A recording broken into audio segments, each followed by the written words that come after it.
Welcome, everyone, to this Good Leadership Podcast. My name is Charles Good, your host and the president of the Institute for Management Studies. This podcast is designed to provide you with actionable insights and tools that you can use from discussing the research, stories, and background from recognized experts and practitioners to accelerate your impact in your current role. My goal is what we've discussed today will be immediately actionable and useful to you, and I'd love to hear your comments for this episode about what you're planning on implementing.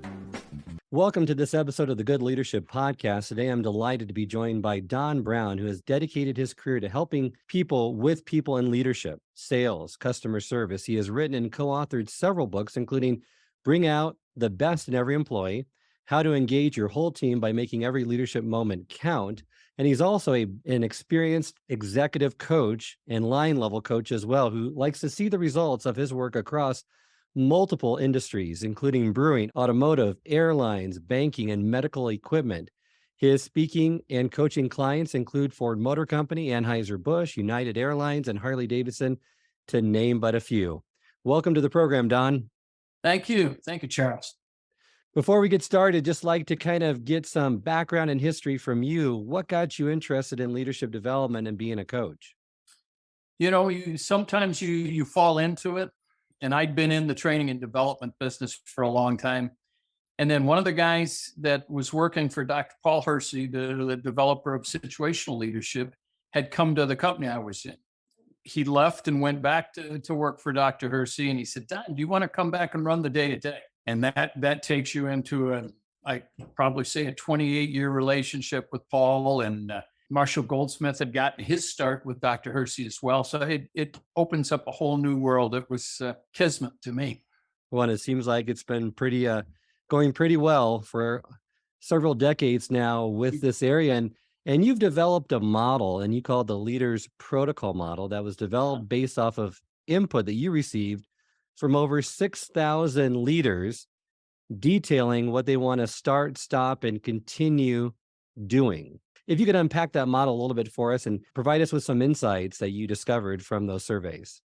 It sure did. We did it with several of our clients, and the answers, not only the start, stop, continue, but we also asked them, if you could tell your boss just one thing about their leadership of you, what would you say? And in doing that, they came back, and we had an organization do a lot of text analytics for us. And it comes out, you can pull out frequency, you can pull out sentiment. And what it really came down to was to do that, the analytics of the answers to those questions, besides all the beautiful verbatims that you get that people tell you. But it also gave us pretty much three categories of what our people want and need from us. They're looking for communication, they're looking for feedback, and they're looking for autonomy. And it applies, and we had equal answers from Asia Pacific, from Europe, Middle East, Africa, from the US and Canada, Mexico, Latin America, equally around the world. The people are looking for communication from you. And it can vary. It can be communication that they put a lot out there in terms of the purpose of the communication. They also put a lot out or responded in terms of the style of communication. Feedback came back that they want process and they want praise, two different kinds. And so that we unpacked that a little bit. Autonomy is they're looking for establishing ownership. And for leaders, to me, the beautiful part was, what's your exit strategy? For the most part, leaders don't think in terms of what's my exit strategy and everything I do with this person. That's what they're looking for. And even to the point where they get to a relationship that's no longer a boss employee relationship. You're no longer leading. Now you're colleagues, now you're peers. So that's kind of the way we unpack their responses. And we look at it in terms of, we also were able to determine, when do they need it? When do they need autonomy? When are they ready for feedback? Because sometimes if you've ever tried to give feedback when it's not welcome, save your breath. So it gave us a relationship between what and when they need each of those categories as well. Well, those are some great insights, and I would agree. Autonomy, feedback, and communication are critical components of any effective leadership's toolkit. So perhaps we just dive in a little bit to each one of those, giving our listeners some more insights into what you really mean and by those and unpack them. So first, let's just start with the autonomy piece. Give us, some more insights or details around what leaders are looking for in terms of autonomy based on what you already stated. The same as all of us. You mentioned, because in my case, it was a lot of luck of who I met with, and Paul Hersey and Marshall Goldsmith and some other people I've worked with. People are looking for their own path, and they're looking for someone to mentor them and guide them, and at some point let them go. I even think Tom Peters was an author, and at one time somebody told him after a speech that, "Oh God, I'd love to work for you for the rest of my life." And he said, "Well, there's probably a time where you can profit from my guidance. There's a time that the enterprise can profit from your contributions, and there'll be a time to leave too." And we've seen so much of that now, that if you think of the way you have technology to support you, the way that you have the compartmentalization of what we do, it's even more important now than it was back when everybody went to an office and everybody stayed for 10 years plus. Yeah. Let's move to communication. And this is a huge area. This is an area that IMS really specializes in because it's just so critical for every leader to be an effective communicator. Uh-huh. And what we find, there's certain areas of communication that a lot of leaders really struggle with. And communicating, tough conversations, dealing with difficult people are some of those areas. But the one that I kind of picked out from your expertise in your area is really being able to communicate and provide that communication to get people to open up. So Yeah. what do you do in that case that you're a more effective communicator to get people to open up? There's a couple of tips and tricks, so to speak, that we use. And I always use it as the idea of tell me about or describe for me, because I want to ask somebody a couple of things. First of all, I want to ask for permission. So if I ask someone, "Do you mind if I give you a little guidance?" And it's not that normally most people might ask, "Do you mind if I give you a little guidance?" And then they start right in. What ours is ask somebody to describe for me this project, what's going on with that, your relationship with this client or that client. And the magic move is that I call it 7 seconds of silence. That was only 2 or 3. Give it at 10, give it at 7, 8 seconds for that person to know that it's safe. Because most of the time at work, we're on such a schedule that we're pushing things out there. We don't ask for permission, because if you think about it, if you say, "Do you mind if I give you some guidance?" And most people will smile and shake their hand. And I'll say, "Do you mind if I give you an idea? Do you mind if I give you some guidance?" And until they finally say, "Yes, go ahead." What do I have now? I have their permission. It's only if you ask them in. When they say, "Yes, I would," 2 things. I've got permission to give it to them, which allows them to open up and listen. And on the other side, if I ask them, "Tell me, describe for me, tell me about," and I simply be quiet, it's that very silence that gives them the opportunity that, okay, it's not a trap. It's safe for me to do so. So both sides, I have permission to ask it, and they have permission to give it. And it's one way. It doesn't always work. I mean, life is messy, but it works a lot if we'll ask and if we'll be quiet enough to let it happen. And I would say that second technique, that 7 seconds of silence, that's really difficult for a lot of leaders because they want to jump in, and to have that awkward silence, and it can seem like a lot longer than 7 seconds, right? For them just to Yes. wait there to hear that response. To hear the response, and most of us feel that I don't have the time. God, I'm so busy. I don't have the time. Well, I think you got 10 seconds. I mean, we've all got 8 or 10 seconds. And if we use it, if I learn nothing from Marshall, let's take a breath once in a while. And it allows them to at least feel safe with it. And it gives me some modicum of permission. Well, and we're so used to in today's society for someone just jumping in and giving the solution or giving the response or the answer. So it could be quite refreshing as well, right? For the individual to say what they're not going to jump in and say what they want to say. They're going to actually allow me to verbalize what I have to say, and they're going to wait until I do so. Great. Especially in communication, all the different tools the tools measure dominance, extroversion, patience, and conformity. Doesn't matter which one it is. And some people, we speak different languages. And sometimes what this does for the ones that are very vocal, it allows us to just be quiet. Let them fill the space for once. If we are quiet, it forces us to vocalize, to verbalize. Tell me about it. Describe for me. I've heard some people say, get curious. Mm-hmm. Mm-hmm. We have the time. Yeah. Well, that's great technique to get people to open up, because that's a common problem for a lot of leaders, and trying to get people that are quiet, that are shut down, that are just nothing people, to express what their feelings are. So that covers one small area of communication.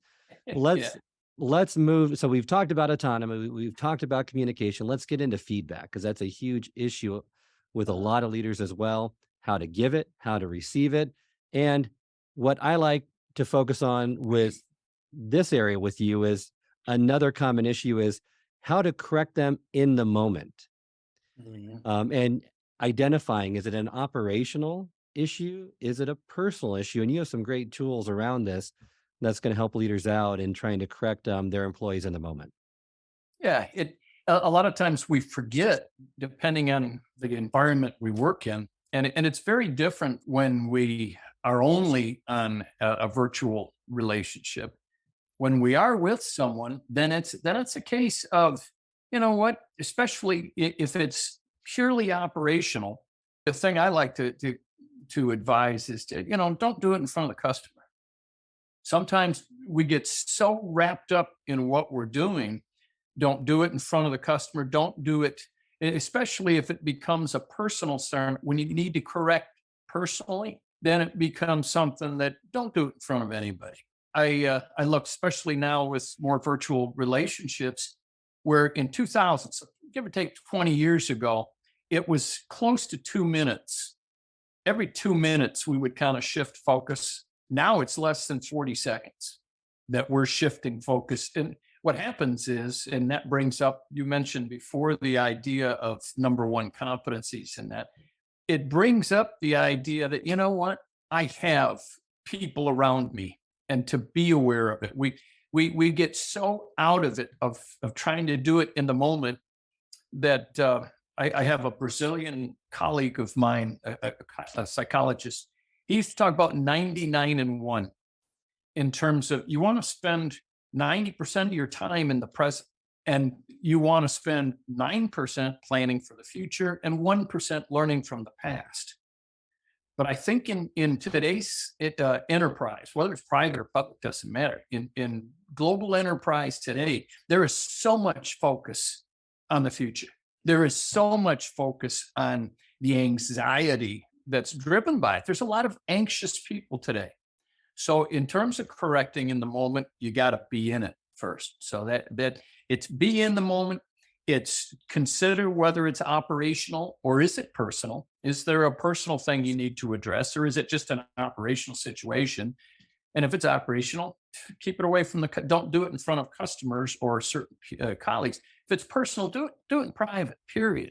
But it's the other side of understanding, where am I right now? And that's how you get them to open up. No, that's great. And that really kind of moves us into that number one leadership competency that you mentioned in your work that you've discovered. And I'll let you kind of unpack that for us. And then I love to kind of go through some of those tips around it to get more people competent in this critical leadership area. If you think about it today, we call it the number one competency because it's the hardest thing to do. I mentioned that the way we work today, generally less than every 40 seconds, we shift thinking. We multitask about every 40 seconds. And in trying to do that, it's hard to be present. It's hard when if you think about when I mentioned 99 and 1, if I'm too much in the future, it's anxiety. If I'm too much in the past with regret, it's depression. So being here now is probably one of the most important competencies you can have as a leader. And I don't care if you're leading at home, trying to develop generation next. It's about, am I being here now? And we try to give people tips to do that. And we'll do activities many times that will sit. If you're watching two people talking, we give people a little business card that says out. That's all it says. And we tell them, once your mind goes elsewhere, just hold it up. It's usually about 18 seconds before people are thinking something else and going out. So we try to get them to think in terms of do something to activate your five senses. If I were to give you top three, I activate your five senses. That's the first tip to it. And that means breathe in. That means sit quiet. Listen. Something to touch. Anything that can bring you into the present through your five senses. We say audit your CPA. We all have a continuous attention that we're always checking around us. Check your CPA, check your continuous attention, and see what you're focusing on. See what's distracting you. Eliminate it. Get rid of that. We try to say to befriend people around you. And it seems funny that you would say that, but befriending means maybe mirror what you would like to see. If you're befriending, what do you do with a friend? You probably move in rather than moving out. When there's somebody threatens us, we move back. When you befriend, you move in a little bit. And the other one, of course, is turn off the technology. I mean, how many times do you get calls where you can hear them typing, or where you hear them eating their lunch, or I would even say cancel the meeting. Sometimes the best thing you can do to be present is cancel it. If I can't be present with you, I should give it up. And a final one I'd say is you have to condition your physical being. If I'm stressing, we have for people, we have a 3-2-1 at the end of the day we try to give them.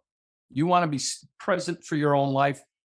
No alcohol 3 hours before bed, no eating 2 hours before bed, and no screen time 1 hour before bed. And by conditioning so that you have some energy to lead, that's probably the number one lever to being more present with other people. Because think about it, if you don't have the energy, if you don't feel well, how effective are you going to be with other people? Those are some great tips. You mentioned some of the benefits of being present with someone. It builds empathy.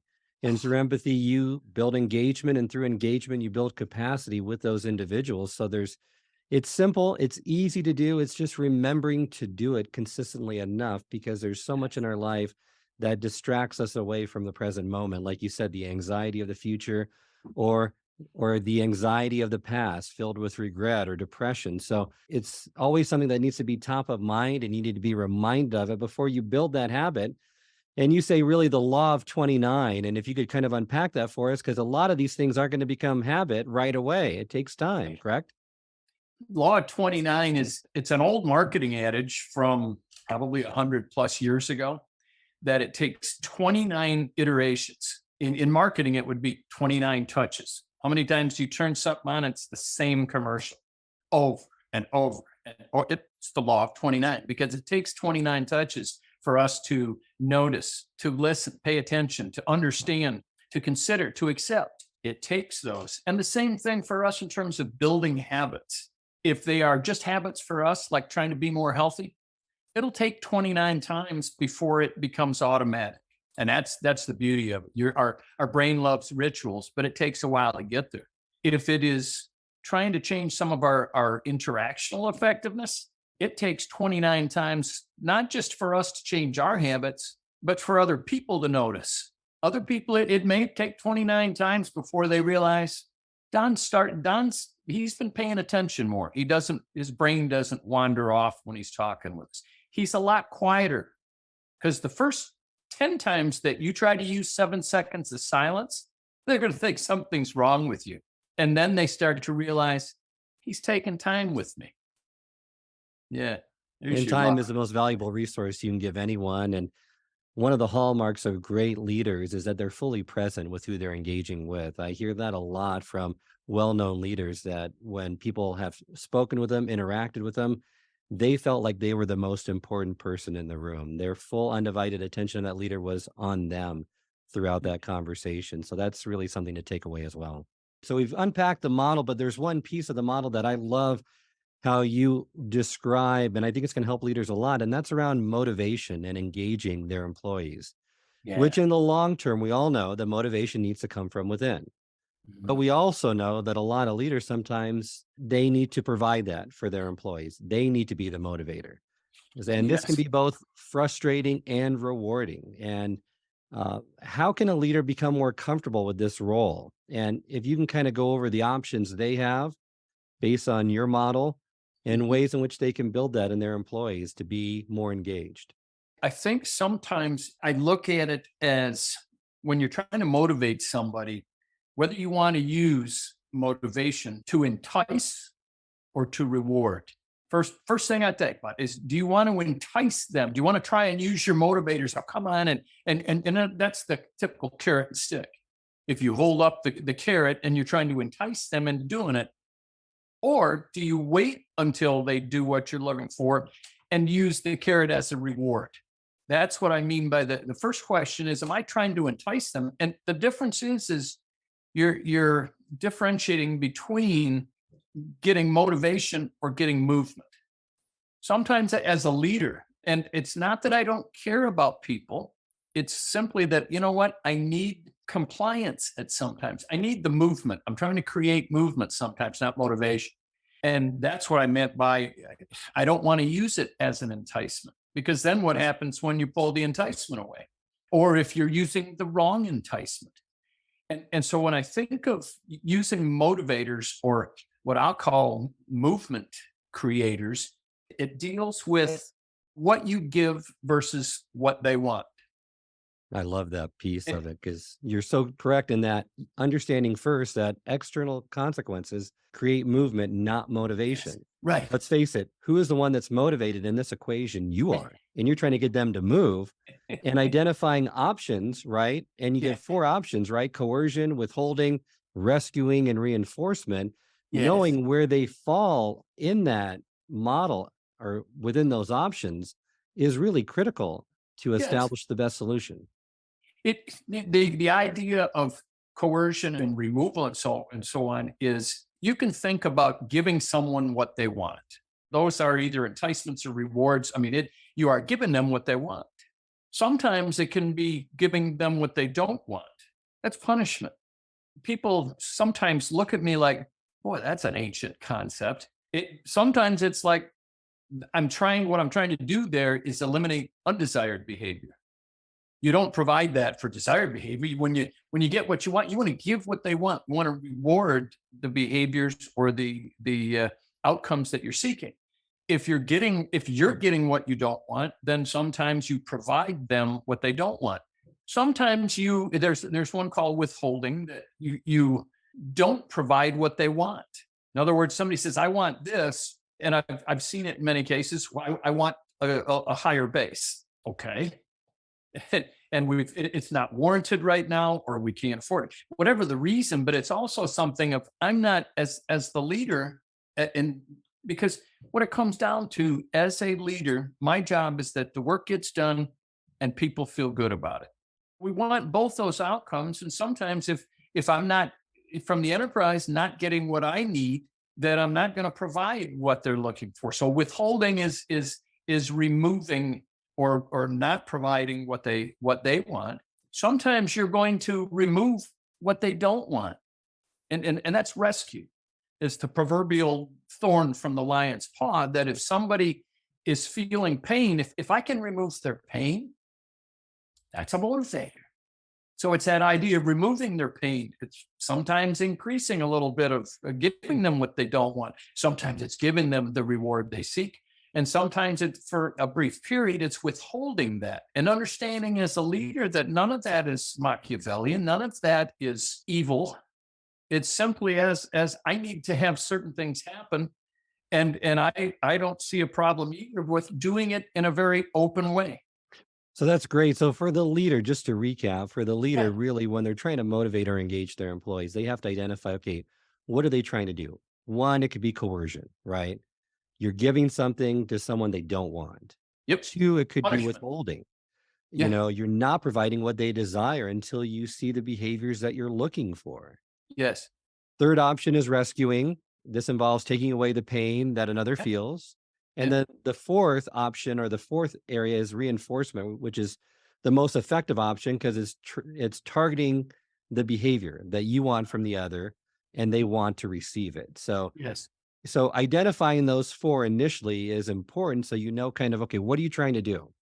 Once you identify what you're trying to do, then the consequences. I love that 3 point framework. Is you want to make it personal, you want to make it immediate, and you want to make it certain. Yes. Because all of those, if it's not those three, if it doesn't have those 3 characteristics, those consequences aren't going to have the same impact as if they do. Correct? Correct. And if it's not personal, if it's not immediate, not certain, it's not going to move anybody. It's not going to create movement. And there's a time for all of these. I mean, imagine if I'm going to provide a negative sanction. Well, things are probably pretty bad to begin with.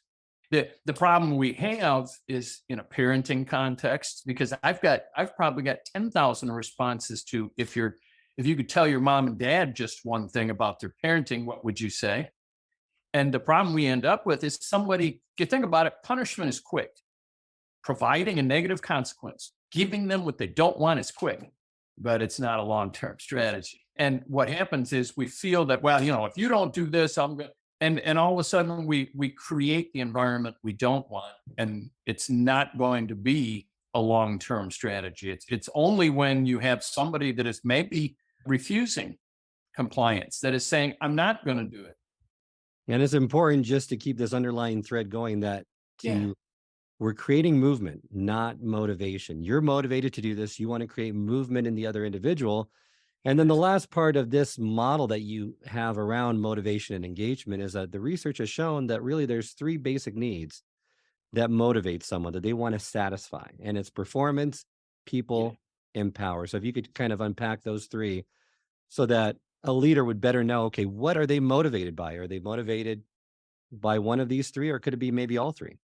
Can be all 3, and it's usually a hierarchy that shifts, like Maslow's old needs and things. But if it's, there are people that want to be a leader. There's a lot of people that isn't what drives them. That kind of, it's more the interaction. And these come down to understanding something about, if anybody ever uses strengths finders and as a tool, I think every 11th grade student in high school should take strengths finders to find out what comes natural to me. Because there are certain people that are driven by people, that are energized by them. There are other people that are fatigued by them. Some people, power matters. I want the kingdom, so to speak. Well, for some of us, that doesn't matter. For some people, it's the path. So if I look at the path, if I look at the power, and if I look at the people, and if I look at these things that are involved, it's about understanding something about your people. That's what I meant by what's personal, immediate, and certain to them. That's how you figure out. Usually that kind of dialogue between you and them is what does drive you? What would motivate you? What would do it? So we can put it into the equation. Some people never have that. They have compensation plans. Okay. I don't know. The number used to be about 80,000 money, but once you got to about 80 grand or something, it became that dissatisfier, not the satisfier. And I think for a lot of people, the money, when they get to that point, something else is going to drive them. So, I mean, you get to those social and esteem needs around people and around different parts of the organization. For myself, it has to do with people. And when I say I help people with people, it's what I do, whether I'm selling or talking or writing books, or if I can help somebody be more effective with the people that are important to them, that makes my day. I mean, it literally does. If I'm pair coaching a couple of people right now to be more effective together, that makes my day. That's great. And it's great from. to know, right? And what you stress, and which Yeah. I agree with, is that if you want to know what drives your team members, you have these 3 categories, performance, achievement, it could be people, Yep.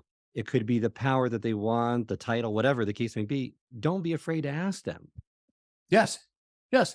And some people do want validation. I won't say that money doesn't play. There are some people that most of us over a career, you keep track. It's a scorecard. It's one of the scorecards. And some people want the value. I want a 6-figure job. And then they get the 6-figure job and they dig, but some of those other things better be in play and not just the 6-figure, because then it's all right. What 6-figure? Now I want a high 6-figure. The money loses. It's usually something's pushing you from the inside. And what's interesting too is that there's a lot of people that they think in terms of, gee, I want to find my passion. Okay. Like I said, I think all kids should look at strengths finders so that they know what their talent themes are, what comes natural, not easy, but what comes natural to them.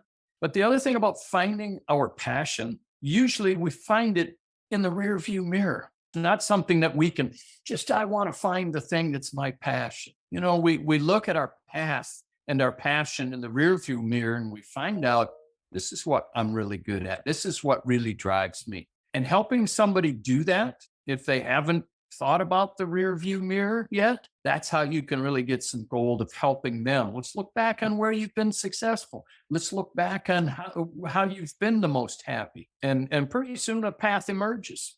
And that'll bridge that gap between the movement and the motivation to get them more engaged in what they're doing.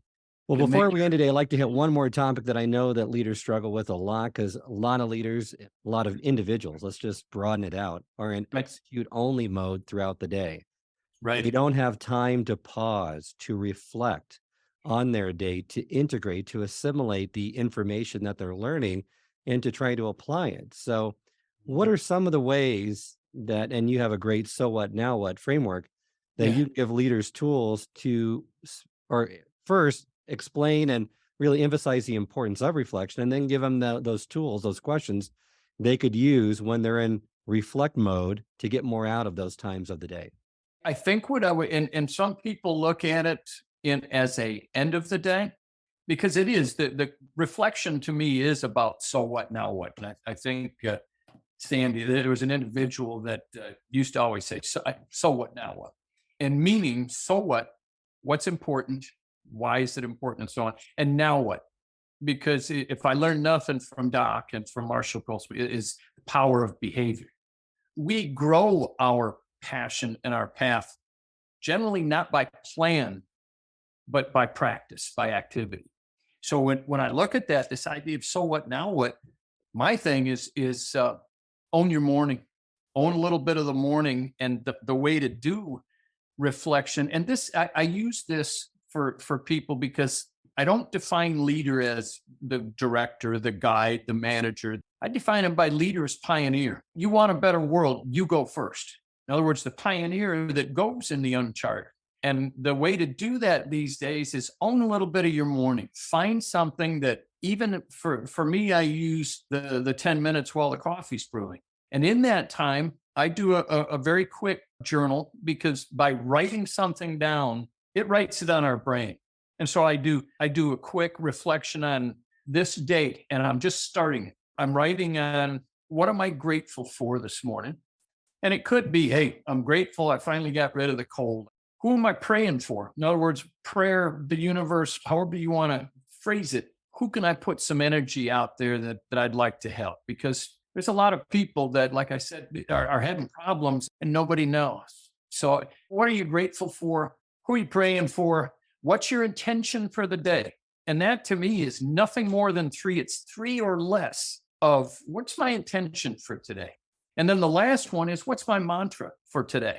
And for me, I'm a very dominant, impatient, nonconformist son of a gun. And one of my mantras might be that adage of slow is smooth, smooth is fast. Just take a breath, slow down for a minute, whatever does it for you. So that to me is reflecting upon what's important to you now, because you got to go first. That's great. I love how you bookend the day, the 3, 2, 1 at the end of the day, and then the reflection.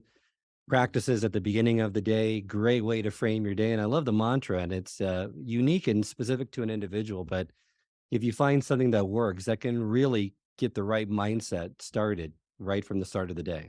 Started the day, and it allows for a higher level of thinking. Some people, when they do their journaling and such, they like to put in, they'll do annual things where they think about their own core values and things like that. What it does do is give you just a couple of minutes. I mean, think about it. A coffee pot takes 5 to 10 minutes. It gives you just a few minutes when you can put first things first in Cubby's old words.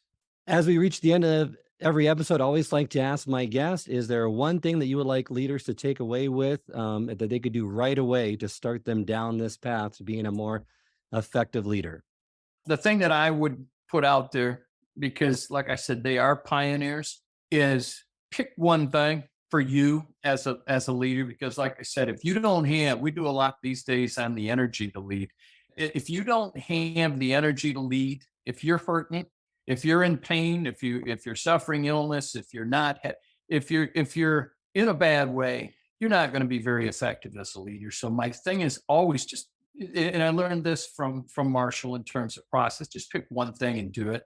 Just pick one thing that you'll do, even if it is going to be, you know what, I'm going to take it. And I just finished with 150 people in a keynote that came back. They made their lists and they gave me a copy of all the things that they wrote up. Some of them said, I'm going to start reading a book again at night instead of looking at my phone. Get in bed and read a couple of pages and go to sleep. Another one said, I'm going to take a walk with my wife again. Used to do that. It could be very simple. It's just pick one thing that you'll do. That's enough. That's a start. And you'd be amazed at how then you can stack. There's all kinds of habits and practices we can give you. There was one individual said, I'm going to lose 40 pounds and ask someone to marry me. So you don't know what's going to come out or what's important to someone else, but as a leader, you go first. So pick one thing, just pick one thing. And the law of 29, keep on using it, getting it habitual so that it's part of your daily practice. And then do it. If you can, usually one simple thing turns into several. That one of doing a little bit of journaling. And it's two little lines that big. If you can do that, then you might even stack on, before that, I'm going to use a foam roller just for a couple of minutes before I do that. Or I'm going to walk I got one that said, I'm going to sit in the morning, stand in the afternoon at work. Just something that big. Just you figure it out and do it. Yeah. Great. Well, remind our listeners, Don, how they can get in contact with you. Oh gosh, they can go to they can email me, don@donbrown.org. They can go to donbrown.org and see what we do and what we've done for so many years. And if I can help you, just reach out, just ask. That there's, like I mentioned, there's too many of us that don't talk about the good things we do, that don't look to replicate good things. It's I don't know if it's the old ethic that you don't talk about things like that, but people are sure willing to talk about the bad things. Reach out to me, send me a note, I'll answer. We'll set up a call, whatever it needs. If I can help somebody, I'd be love to. Wonderful. Well, thank you for joining me on this episode. I know there were a lot of tips, tools, and techniques that were shared that our listeners are going to find effective and use right away. Thanks. You better believe it. Yeah. Thank you for listening to this episode of the Good Leadership Podcast. I hope you enjoyed this deep dive into this topic and all the tips and tools that were shared. If you enjoyed this episode, I encourage you to share with others and post about it on social media. As always, you can head over to my LinkedIn page where you can see all the latest articles and posts from me. You can also go to our YouTube channel, which has video recordings of all the episodes of this podcast, along with bite-sized segments called single servings that are designed to answer your most pressing leadership and management questions. I look forward to serving you in the next episode, so hit subscribe and I'll see you then. Remember, until next time, it's not what you know that counts, but what you do consistently that makes a difference.